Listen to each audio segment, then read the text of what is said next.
네, 안녕하세요. 자, 오랜만에 셀트리온을 좀 보도록 하겠습니다.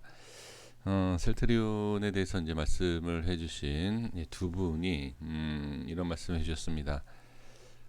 이제 매수에 대한 것을 말씀을 해주셨는데, 일단은 이렇게 하십시오라고 말씀을 드릴 수는 없지만, 일단 제가 생각하는 이제 매수 타이밍 아니면 매수를 어떻게 해야 되느냐라는 것에 대해서 좀 말씀을 좀 드려보도록 하겠습니다.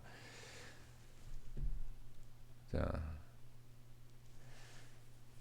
이제 제가 보는 위치와 이제 흐름상으로 봤을 때는 좀 짧게 대응할 수 있는, 저는 이제 매수를 했을 때 이제 손절도 짧게 합니다. 이제 그렇기 때문에 한 번 매수 이후에 뭐 이제 기준에 이탈을 한다라고 하면 바로 이제 손절을 하는데, 대부분 투자자분들께서는 이제 그렇게 대응을 안 하시고 또 이제 못 하시는 부분이 있기 때문에 저는 한 이렇게 구간을 좀 말씀을 좀 드려볼게요. 아주 쉽게 좀 말씀을 좀 드려보면, 외인들이 들어왔던 이 시점을 좀 한번 볼 필요가 있습니다. 3월 29일이죠. 자, 3월 29일이 잘 보시면 가장 높았을 때 가장 많이 매수를 했습니다. 프로그램 쪽에서 들어왔죠. 이 위치가 어디냐면, 예전에 이제 제가 이 종목을 분석을 했을 때 저항이 생기는 자리예요. 지금 이 위치에 대한 저항이 돌파가 되는, 그리고 반등이 나오는 그 위치에서 프로그램과 외인의 수급이 상당히 강하게 들어온 것을 볼 수가 있습니다. 그리고 이제 갭을 띄워서 올린다라는 그러한 모습, 그러니까 갭을 띄워서 중요한 저항을 돌파를 하는 그러한 모습이 상당히 좀 중요해요. 그러니까 강한 저항이 있는 위치에서, 자, 쉽게 말씀드려 볼게요. 여기를 강한 위치라는 것이 저항이 강하다. 자, 저항이 강하면 갭으로 띄워서 올리는 경우가 좀 쉽게 올릴 수 있어요.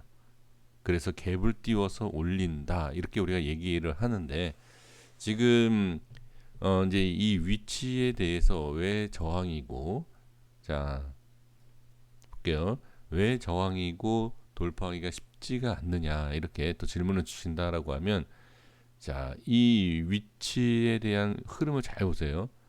여기는 돌파도 어렵지만 거의 저항을 받는다라고 봐야 돼요. 예전에 제가 셀트리온에 대해서 이제 부정적으로 이제 말씀을 드렸던, 자, 이유가 이 모습 때문에 그래요. 이 자리 때문에 여기를 돌파하는 게 쉽지가 않다. 그래서 돌파하기 전까지 좀 많이 빠질 거다 이런 말씀을 드렸죠. 그래서 이제 셀트리온 주주분들이 이제 제 영상을 보시고 상당히 좀 안 좋게 생각을 하셨던 것도 이 내용 때문에 그래요. 그러니까 똑같아요. 지금 이 저항이 많이 생기는 위치라는 게 있습니다. 그래서 셀트리온이 상승을 할 수 있었던 것도 지금 보시면, 자, 한번 상승시켜 놓고, 그리고 어디 이 자리를 돌파를 하는 것을 이후에 그러니까 보실 수 있고요. 돌파하는 것을 보실 수 있고, 돌파 이후에 상승하는 걸 볼 수 있습니다. 그리고 이 자리를 다시 지지하죠. 그렇죠? 네, 여기가 상당히 중요한 위치입니다. 똑같아요. 지금 이 자리도, 자, 저항이 생기는 자리예요. 저항이 상당히 많이 생길 수 있는 위치다라는 거죠. 그래서 이걸 갭으로 띄워서 올려야 됐는데 역시 실패했다. 그래서 외인들이 계속 여기에서 매집을 하고 있는 것을 볼 수가 있어요. 근데 여기 이 위치의 흐름에서 좀 이해가 안 되실 수 있는 내용을 하나 말씀을 좀 드려보면, 어, 만약에 이 종목을 꼭 매수를 해야 된다라고 하면, 자, 현재 위치에서 전 저점에 대한 부분을 이 위치에서는 매수를 해도 저는 된다라고 봅니다. 왜 그러냐면 많은 분들이 이 전저점을 이탈을 했을 때에 손절 계획이 있을 거다라고 저는 생각을 합니다. 그러니까 제가 이 밑에서는 손절을 해야 됩니다라고 뭐 말씀을 드리는 것보다는 그냥 누가 봐도 아 여기 손절을 해야 되겠구나라는 그런 판단이 생길 수 있는 위치다라는 것과 그리고 이제 현재 위치를 잘 보시면 아래 이렇게 박스를 좀 그려볼게요. 이런 박스를 좀 깨끗하게 좀 그려보겠습니다. 자, 이렇게 박스를 그려보면 현재 위치가 어디죠? 가운데 있지 않습니까? 지금 외인이 매수를 했었던 위치에서 그대로 이 하락한 만큼 외인이 매집이다라기 보기엔 좀 그렇지만 좀 모아간 뭐 그 얘기가 그 얘기인가요? 네, 매수를 좀 많이 한 매집이라 그러면 꼭 세력을 얘기하는 것처럼 보여서 좀 그러긴 하는데 그러니까 매수를 많이 했던 이 하락한 만큼 자 똑같이 매수를 해도 밑으로 빠지면 당연히 뭐 손절을 해도 되지만 이 위치만큼은 그래도 외인이 좀 잡아줄 수 있지 않을까라는 생각을 좀 해볼 필요가 있습니다. 그러니까 꼭 이 자리는 지킵니다.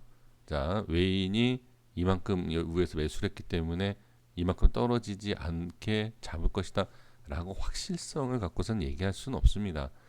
할 수 없지만 이제 제가 말씀을 드리는 게 뭐죠? 매수를 꼭 해야 된다라고 하면 어떤 계획 그리고 확실성, 그러니까 상승에 대한 확실성이 아니라 내가 어떤 매매를 해야 되겠다라는 딱 기준, 그 기준의 확실성을 갖고서는 매수를 하셔야 된다라는 거죠. 만약에 외인들, 자 여기가 아니라 다른 위치에서도 외인들이 상당히 많겠죠. 근데 저점을 깨면서 외인들이 이 밑으로 매도를 한다라고 하면 좀 위험할 수 있습니다.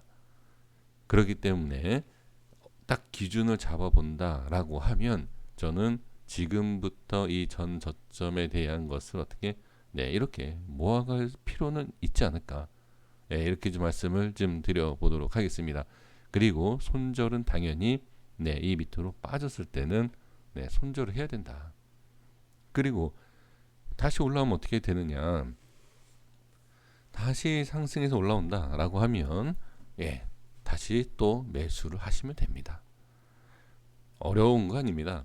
근데 대부분 이렇게 또 생각을 하실 수 있어요. 손절을 치니까 올라가는데 또 매수하면 또 빠지는 거 아니냐. 또 이렇게 말씀을 또 해 주실 텐데 어느 정도의 하락, 자, 뭐 1%든 3%든 기준 저점, 최저점에 대해서 딱 정하는 거예요. 빠졌을 때 바로 매도하는 것이 아니라 종가를 본다든지 아니면 1에서 3%를 본다든지 이런 기준을 잡고 매매를 하시면 어떨까? 자, 그리고 한 번 매수하는 게 아니라 여러 번은 매수하는 겁니다. 그렇다라고 하면 뭐 두 번이든 세 번이든 총 매수를 했을 때 이탈을 하고 1에서 3%다 마이너스.